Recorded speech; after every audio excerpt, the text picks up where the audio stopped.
Hi. അപ്പൊ നമ്മുടെ I കോഫിയുടെ ഒരുപാട് എൻക്വയറി വരുമ്പോൾ സെയിം ക്വസ്റ്റ്യൻ ആണ് എല്ലാവരും ചോദിക്കണത്, എത്ര ദിവസം കഴിക്കണം, എത്ര നാള് ഞാൻ കഴിക്കണം. അപ്പൊ ഒറ്റ സിമ്പിൾ വേർഡ് പറഞ്ഞാൽ ഡിപ്പെൻസ് ആണ്.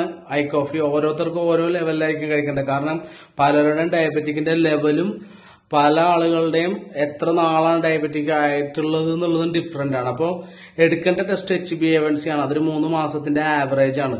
അപ്പോ 3 മാസത്തിന്റെ ആവറേജിൽ എത്ര മാറ്റം വന്നെന്നറിയാൻ മിനിമം ഒരു 3 മാസമെങ്കിലും കഴിച്ചാലേ നമുക്ക് എത്ര മാറ്റം വന്നെന്ന് അറിയാൻ പറ്റുള്ളൂ. ആ മാറ്റം കൊണ്ട് നമുക്ക് ടാബ്ലറ്റോ അല്ലെങ്കിൽ ഇൻസുലിനോ സ്റ്റോപ്പ് ചെയ്യാൻ പറ്റുമെന്ന് ഡോക്ടർ പറയുകയാണെങ്കിൽ തന്നെ ഒരു 3 മാസത്തെ ഡിഫറൻസിലുള്ളൊരു ചെക്കിങ് നടത്തുക. അപ്പം മിനിമം ഒരു 90 ഡേയ്സ് യൂസ് ചെയ്യാൻ റെഡി ആണെങ്കിലാണ് ഐ കോഫി ഉപയോഗിച്ചിട്ട് കാര്യം. മേ ബി നിങ്ങൾക്ക് ഒരു ബോക്സ് ഒക്കെ ഉപയോഗിക്കുമ്പോൾ ഒരു 10-15 ദിവസം കൊണ്ട് പല ചേഞ്ചസ് ഒക്കെ കാണിക്കുമായിരിക്കും. പക്ഷെ മരുന്നില്ലാത്തൊരു ലെവലിലേക്ക് പോകണമെങ്കിൽ എന്തായാലും തീർച്ചയായിട്ടും കാണിക്കുന്ന റിസൾട്ടുകളൊക്കെ സത്യം തന്നെയാണ്. പക്ഷെ 90 ടു അതിന് മേലെയുള്ള ദിവസങ്ങൾ യൂസ് ചെയ്തിട്ടുള്ള ആളുകളാണ് മരുന്ന് നിർത്തിയിട്ടുള്ളതും അങ്ങനെയുള്ള ഒരു ലെവലിലേക്ക് പോകാൻ പറ്റിയതും.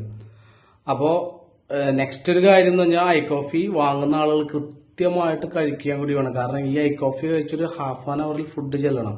പല ആളുകളും 1.5 മണിക്കൂർ കഴിഞ്ഞ് ഭക്ഷണം കഴിക്കും, 2 മണിക്കൂർ കഴിഞ്ഞ് ഭക്ഷണം കഴിക്കുന്നുള്ള. അപ്പൊ അത് കൃത്യം ടൈമിൽ കഴിക്കാൻ നോക്കുക.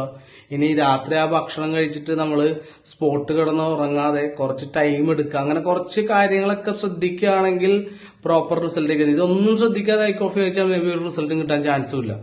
കാരണം ഇതെല്ലാം കണക്റ്റഡ് ആണ്. നമ്മുടെ ഫുഡ് കഴിക്കുന്നതും വ്യായാമവും അല്ലെങ്കിൽ ഇതുപോലുള്ള കാര്യങ്ങളും ഒക്കെ കണക്റ്റഡ് ആയിട്ട് നിൽക്കുന്നതാണ്. അപ്പോൾ കൃത്യമായിട്ട് എടുക്കുന്ന ആളുകൾക്ക് കൃത്യമായിട്ട് പറഞ്ഞു കൊടുക്കുന്നത്. എന്നാൽ കോമൺലി ഞാൻ പറഞ്ഞാൽ 90 ഡേയ്സ് യൂസ് ചെയ്യാനുള്ള ഒരു മൈൻഡ് സെറ്റോട് കൂടി ഐ കോഫി ഓർഡർ ചെയ്യുക. അപ്പോഴാണ് നിങ്ങൾക്ക് പ്രോപ്പറായിട്ടുള്ള റിസൾട്ട് കിട്ടുള്ളൂ.